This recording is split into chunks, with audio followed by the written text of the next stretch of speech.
It's Lover's Day. Let's jump in and start talking about the Lover's card in the Major Arcana of the Tarot, card number 6. So it's part of the light cycle journey.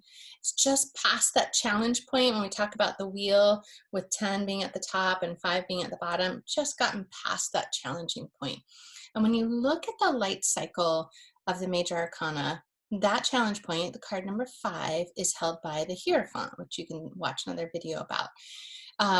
The Hierophant represents sort of in that journey of the hero. You go through your spiritual parents, your earthly parents, and then you head off to school, so I'm just talking very loosely here about the Hierophant, so you get some learning in there, and then you hit the Lover's card, which can literally mean falling in love with someone, but it's kind of the idea of your ideals. You're seeing them in someone else, or even potentially projecting them on someone else, whatever it is. But that sense of having that sense of union, of like, oh my gosh, we're kind of like each other type of thing. And like I said, it can literally mean a love type of relationship. But it can be other types of partnerships too, very close friends, anything like that. So one of my favorite representations of the Lover's card is in the Star Tarot, mostly because of how the two people are represented in the card, that they are holding their hands together, there's a vessel between them. And to me, this is one of the big lessons of, the Lover's card. It's the big lesson of relationships, really, is that idea of if you go out in the world needy, looking for someone to fill where you feel empty, or just to give you all of that love, you're going to find someone else who's needy and empty and looking for that as well. So you kind of get back what you put out. And so the big lesson to this card is to take care of filling your own vessel first. And then when you are out, you have a full cup, and you can meet someone else who has a full cup. And I will reiterate, this doesn't have to be a romantic relationship. It can be a business partnership, a friend, but something that is a big spiritual lesson, that type of relationship, not just like a passing acquaintance. And when that person also has a full cup, the two of you can combine your energies and, have super abundance, like so much love can be flowing, can be generated, all of that. And that's what I see here, is that also in the Wildwood Tarot, I see it in the Forest Lovers too, that there's an aspect of mirroring, that the people are autonomous in this couple, and it's like they're choosing to be together. Now, not all Lovers cards look like that. There are some ones that I think of as fairly traditional in like that romance novel kind of way, like the Shadowscapes Tarot, beautiful, sweet love scene, and little crowns being carried in by doves, and just like all of those upswept in the emotions, feeling blessed by the universe, and just going, oh, I'm resonating with someone else. How lovely. And then you go to a card like this from Lucy Pagan Otherworlds, and this is complex. Oh my word, this is like the most complex Lover's card for me. It's just so intense. It definitely has this Adam and Eve quality to it, like the snake, and he's burning down the tree of knowledge, or you know what I mean? She's holding the fruit of temptation, yet she's turning away from him.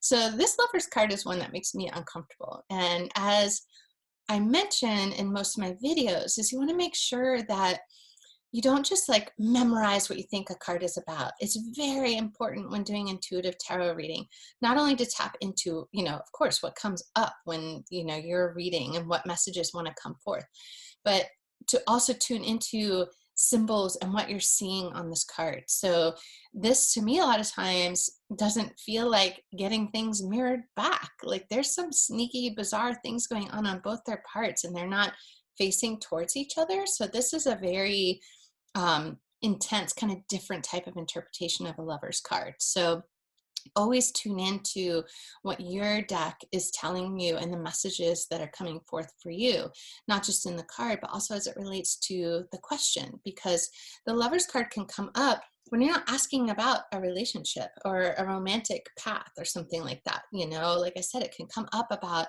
business. I've had this come up with past business partners before, where it's like, are we each coming together with full cups? Are we each contributing, and are we tending to ourselves individually as well as tending to the relationship? It becomes a third entity.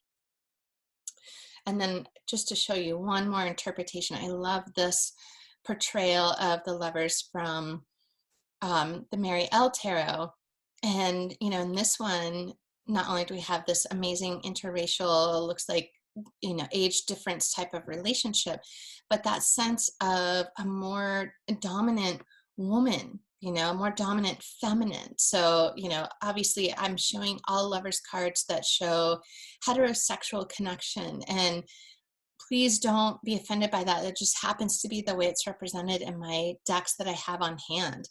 I don't always see them that way, because like when I've had this come up for many past relationships, it was often me and girlfriends, and not about me and my husband or something like that. So it does not have to be, this type of binary type of relationship.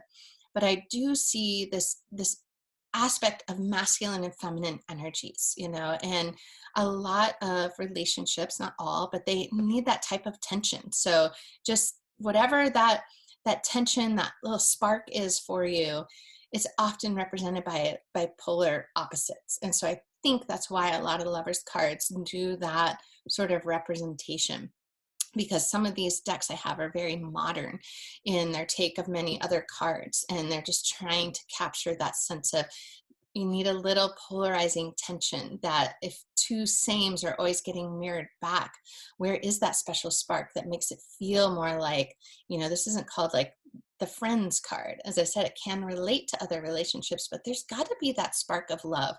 And I definitely had it with my business partner, and I've had it with girlfriends, where it's just like, yes, I love this person for who they are and their specialness.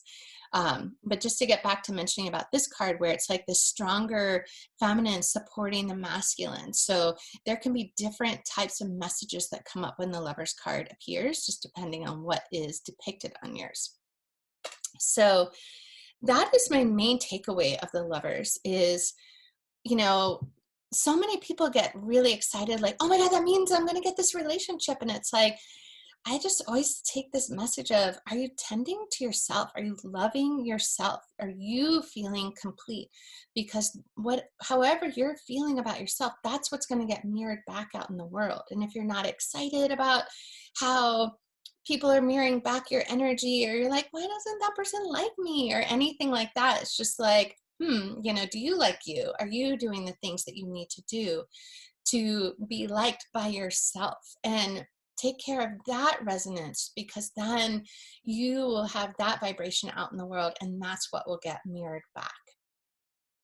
Take it or leave it. Let me know what you think in different types of situations you've had the Lovers card come up, because I just, for a sweet card, this one is a little bit challenging one for me, but it is kind of interesting just to like finish the little thought about the journey of the hero, that you come from like schooling and learning, and then you get things mirrored back. Remember that the card after the Lovers is the Chariot, which there's a video about that card as well.